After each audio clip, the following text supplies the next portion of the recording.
Hello everybody, welcome back to the channel. My name is Ron, and today I'm making a video about the Firebug in Killing Floor 2, and how the heck does the Firebug actually work?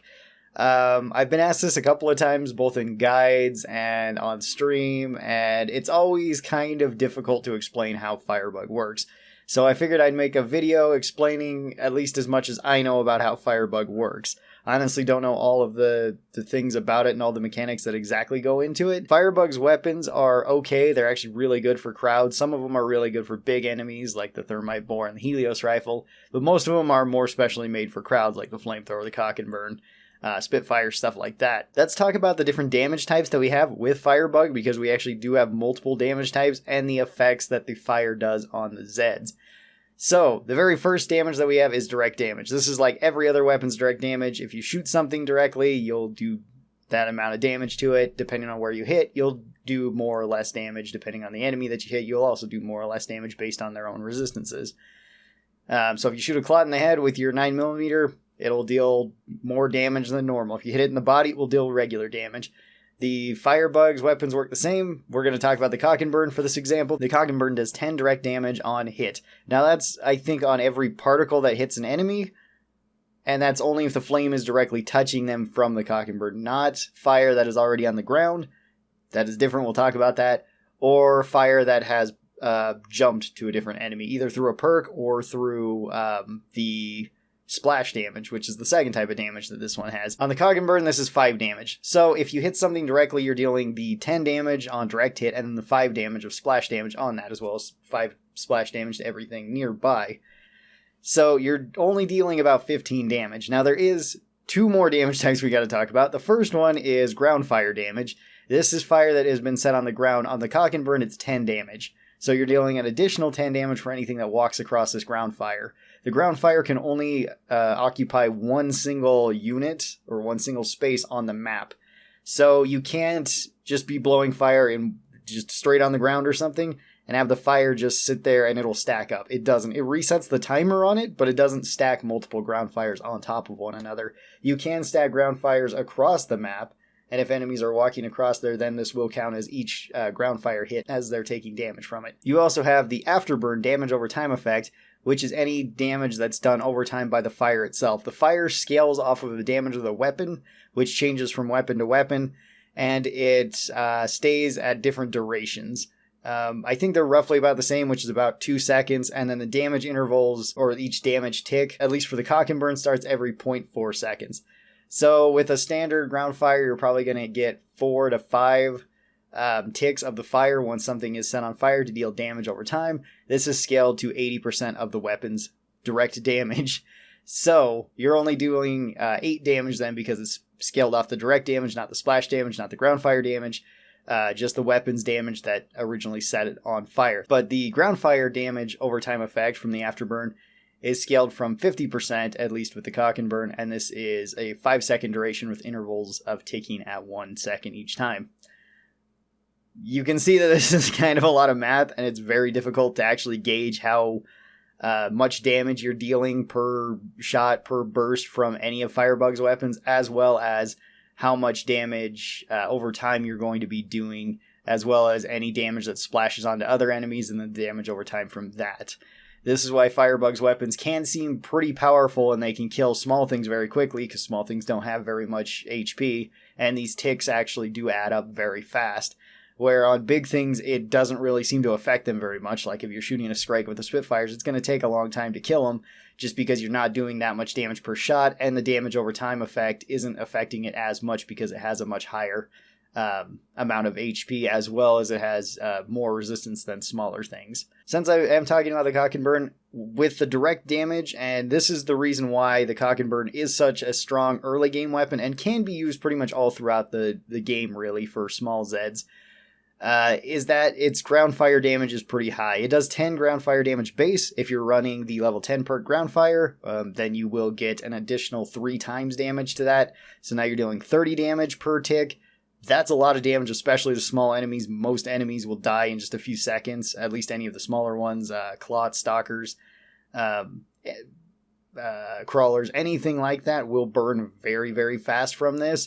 but the upgrades to the Cock and Burn and the upgrades to any of Firebug's weapons do not affect the ground fire damage itself. That would only be perks that affect it. So even if you upgrade your Cock and Burn from level 1 all the way up to level 5, the ground fire damage is going to stay the exact same. The only thing that's going to change is the direct damage and the splash damage, as well as, I guess, the scaling from the burn over time. So that's why it's really not worth upgrading the Cock and Burn at all, because every upgrade that you give it barely gets it any sort of damage. When it's maxed out, it's doing 15 direct damage from 10, which for 5 levels is not worth it at all, and its splash damage goes from 5 to 7 damage. So very, very little, and it goes up to a total weight of 9. This is why it may seem really strong to start out with, but if you throw a bunch of upgrades into it, it almost feels exactly the same as if it didn't have upgrades, and it's just not a weapon worth upgrading. You want to go for more high damage weapons to upgrade with the Firebug. So I'd recommend avoiding upgrading weapons like the Cock and Burn, the Flamethrower, and potentially the Microwave Gun. The Microwave Gun does have its secondary fire that does scale pretty decently with upgrades, so one's kind of on the fence. Another mechanic that we have to talk about too with Firebug is the residual flame damage. And what are residual flames? So residual flames are a chance of flames to spawn based on the weapon's attack. Now, with certain weapons like the Flamethrower and the Cock and Burn, it's guaranteed that you're going to have flames, otherwise it would just be a very awkward weapon to be using. But every weapon that doesn't just spit out fire, that spits out some other projectile, has a chance of spawning residual flames. For this, I'm going to be talking about the Dragon's Breath. The Dragon's Breath has a 100% chance per pellet to set residual flames. This goes for everything that you hit. So if you hit the ground, if you hit walls, if you hit Zeds, if you hit multiple Zeds, or if you hit multiple walls and multiple Zeds with the same shot, all of those will spawn flames. The flames deal damage, but in the case of the Dragon's Breath, they're dealing damage based on the amount of damage per pellet damage. So it's not how many pellets that you hit. If you hit a Zed with all of your pellets with the Dragon's Breath, this will only count as one pellet burning them. And this won't stack all the pellets damage burning them over time. Otherwise, the Dragon's Breath would deal incredible amounts of DPS. So the residual flame damage is also based off of the weapon's damage and then the damage over time. So it ticks in intervals similar to ground fire damage. I should also mention about the different damage types that Firebug has. Aside from the obvious ones like fire and microwave damage, which are two really good damage types, the weapon that you're using also has its own damage type if it isn't considered one of those two. So something like the Dragon's Breath counts as a shotgun, and the pellets will count as shotgun damage, but then the flames from the pellets will count as fire damage.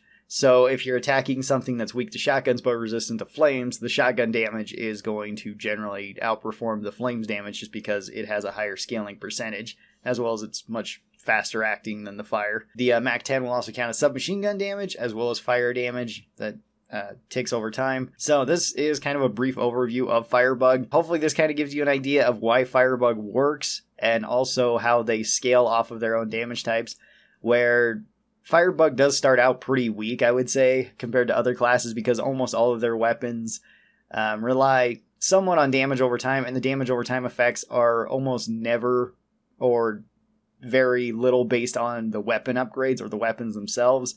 They're mostly based on perks, and that's why the higher level you get as Firebug, the stronger Firebug seems, because the perks are really adding to the passives that you already have.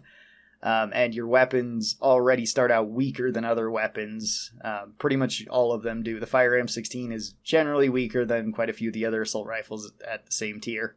The Dragon's Breath is weaker than some of the other shotguns that start out at tier 2. And so on with all the other weapons. But with the increase to all your perks, like getting more fire damage, getting ground fire, dealing more damage over time, having the fire spread to other enemies, or potentially knocking the enemies back because of your fire, you get more and more utility the more you level up the perk. So that's why I think Firebug can seem kind of all over the place, and depending on who you're asking, some people will say Firebug is amazing and it's great, and other people will say that Firebug kind of sucks and they don't like playing it. And I think both kind of makes sense for the same reason.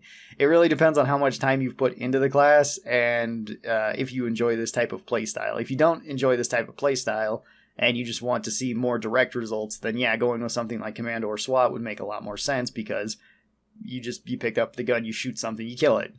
With Firebug, you pick up the gun, you shoot it, it eventually dies and maybe the fire spreads and you kill more things and you're getting these kills, but you don't really know why. You're not actually seeing most of these things die. Sometimes you are, but sometimes they might just be way off in the background dying from the fire. And I think that will do it for this video. Hopefully this didn't confuse you too much. Thanks for watching. If you guys did enjoy this and you'd like to see more, be sure that you get subscribed. That way you get notifications whenever I post these. Special thanks to all the members of this channel as well as my patrons over on Patreon. They get early access to videos like this. And if you would like to be a part of that, there are links down in the description. Remember to like and subscribe, and I'll see you guys next time. Bye-bye!